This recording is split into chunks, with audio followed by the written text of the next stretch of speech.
let's talk about NDIS registration, provider registration. Here we are in 2025, January. So at this moment in time, not all providers are expected to be registered. However, there are proposals for a rollout, potentially from July 1st, to have support coordinators, SIL, so supported independent living providers, platform providers, and self-directed participants all become registered. It is something that they're working on. They're getting feedback on submissions. That form, that link's now working properly again. There was a period where it wasn't.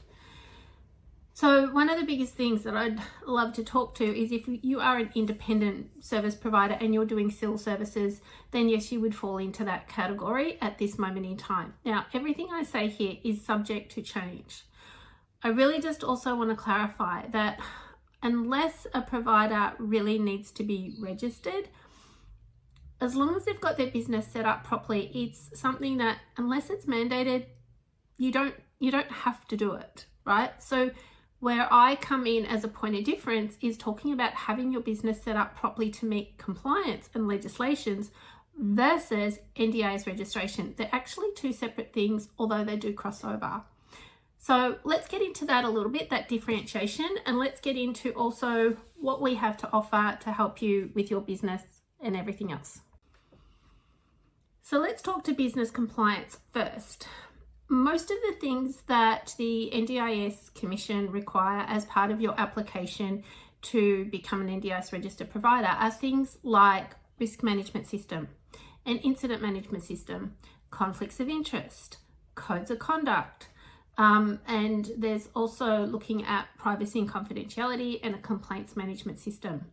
Now, that's the broadness of it. There's obviously a lot of other things that you do require to have as part of your application.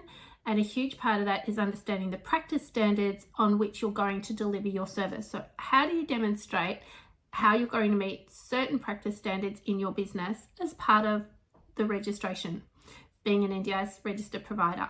So if you are providing any of the ones that I've mentioned before, that they're proposed rollout, so proposed, I want to stress that it's proposed from July 1st. It could be a little bit later. They have actually said in their paperwork no earlier than. So there is some flexibility in that. So one of the things that I always say to people when they're stressing is that, you know, their big concern is this is going to cost me, you know, $20,000, $30,000. Well, not necessarily. The cost of the registration process is varied, and it depends on who you speak to, who services you engage, all those kind of things. So the way I look at it is if your business is set up already meeting compliance, so that is your risk management system, your incident management system, having a robust onboarding system, complaints, code of conduct, conflicts of interest, if I didn't already say complaints, then complaints, ensuring confidentiality and privacy, making sure that you've got all those relevant checks in places that are required, and if you're working with children, following that as well. So a lot of that falls over into work health and safety obligations. It falls into a little bit of Australian consumer law. Then obviously you've got your business plan, you've got your financials all set up to meet your ATO requirements and all of that. If you've got all of that in place, do you see how there's not a lot more to do? So part of having all of this in place is that you would have documents and policies and procedures relating to everything that we just said.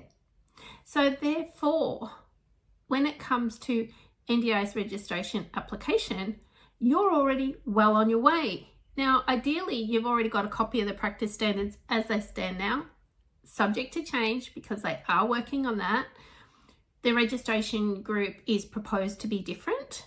So once again, you don't need to necessarily take action right now, except to check that you're actually meeting your business compliance as a business owner in Australia, meeting work health and safety obligations. If you're already doing that, you are well on your way, and the cost that it's going to cost you to keep going isn't going to be as big as maybe you first thought.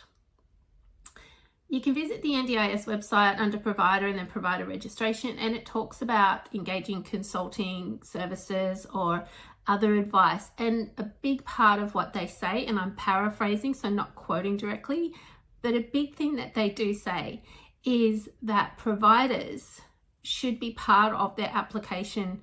So the consultant shouldn't be doing it all for you. You should have a huge part in this. You should know what your policies and procedures say. So therefore, if you are providing any of the services we've talked about and you're worried that registration is going to cost you a fortune, we can start minimizing those costs right now just by these simple little things. Now, we actually have a step-by-step course. It's like a little guide, and it talks to you about Proda if you don't already have it. It talks about your business setup, your infrastructure. It talks about the application process. It includes a checklist, multiple checklists. And the huge part of all of this is it's about taking you one step closer to doing as much as you can by yourself.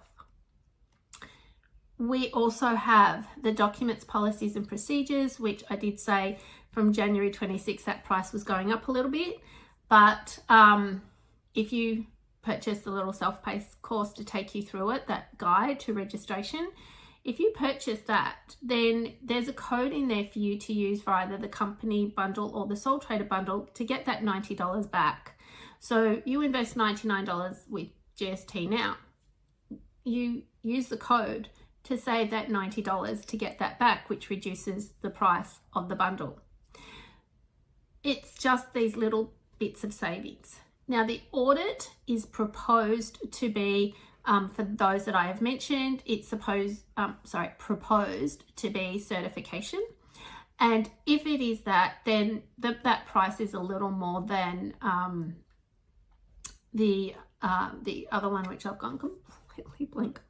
The verification. Sorry, my brain just went completely blank. So that verification one.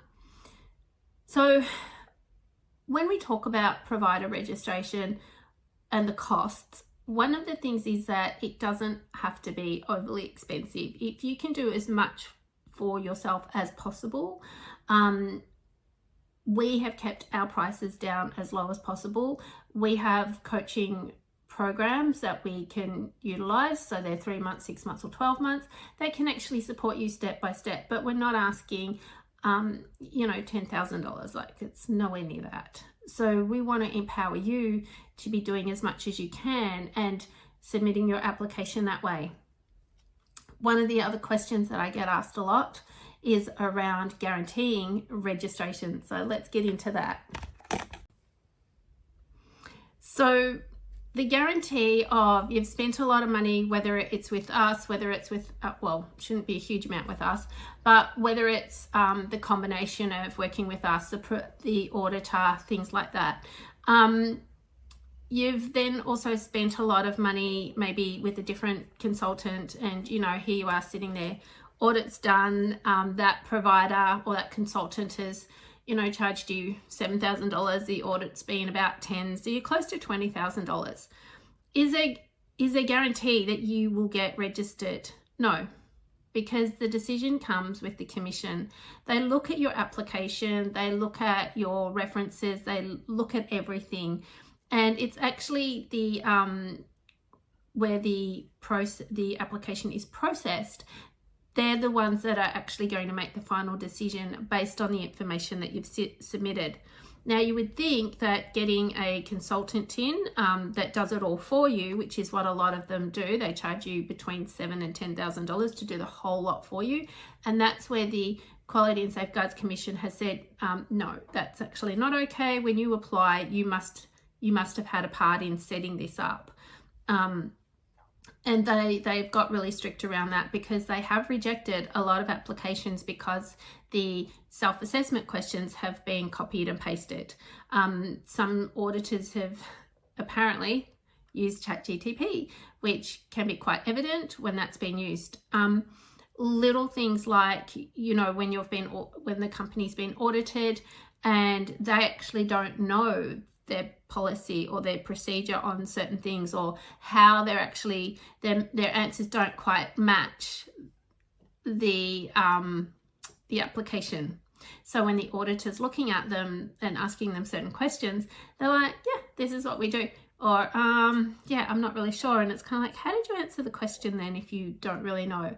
So sometimes auditors will actually not pass people completely, but you can have a few non-conformities before you get a non-compliance. And then it's a set number of non-compliances that mean that you don't pass your audit. So it's really important that whomever you choose to go with, should you choose to become NDIS registered, and I'm sharing this for those that are interested in it. I'm not here to tell you to get NDIS registered. That is your business decision, your business choice. It's not my place to tell you. If you come with us, we work out what it is that you would like to achieve, and then we look at that and your purpose for registration, rather than just saying, yes, let's register you for everything, because when you're registering for everything, the cost of the audit goes up, the documents that you need adds up and things like that. So choose carefully when you're choosing to work with a consultant, or if you come with us, it's more coaching. We don't do it for you because we encourage you to do it, but we will sit with you. We will sit with you, and we encourage you before you even start to actually get as much together as possible, which is why we put that guide together, or that short course. So I've got the link in the description for that, and it's really important that for you, that you take that time to think about, is this right for me? What does that look like? What should I be doing? What is a good way? We're also about to release a whole frequently asked questions. It's an ultimate frequently asked questions resource bundle, which talks you through the different aspects of your business, such as risk management, duty of care, incident management, complaints management, and the list goes on. We have probably 12, I think it might grow to 16 aspects to running a business, and it's not just disability, but it does cater for, there's certain aspects that are really disability specific as well. So that will have them as individuals, as well as the ultimate bundle that you can actually choose to learn a bit more. And the more you do yourself, the more you understand yourself. And I get you're busy, I get that. But at the end of the day, when someone's doing all your policies for you that you don't really know, are they representing your business properly? So you, even if someone did them all for you, you're still going to have to go through and check them to make sure they're representing your business properly. So in a nutshell, to bring it all together, NDIS registration does not have to cost a fortune. You do not have to get registered right at this moment in time in January 2025, subject to change, depending on the services they are talking about and planning on mandating certain groups at this moment in time. There has been, I should say, conversation last year with the task force recommending a tiered registration process and system, which did include support workers. They have not talked about support workers at this moment in time, January 2025, subject to change. I know, I keep saying that, but if you're watching this in August 2025, things may have changed. So please take care of you. Set your business up to meet compliance. So therefore then, should they mandate registration for the services you're providing, you're 3/4 of the way there. The only thing that we would need to learn is, has there been changes to practice standards? What practice standards are applying to you? And then those self-assessment questions. But you know what you're doing. You're doing this business. So it's worth getting prepared now, having your documents in place, having your policies in place, knowing how they work in your business. These are all really great empowering steps that you could take should you choose to become NDIS registered. You've got this. You really do.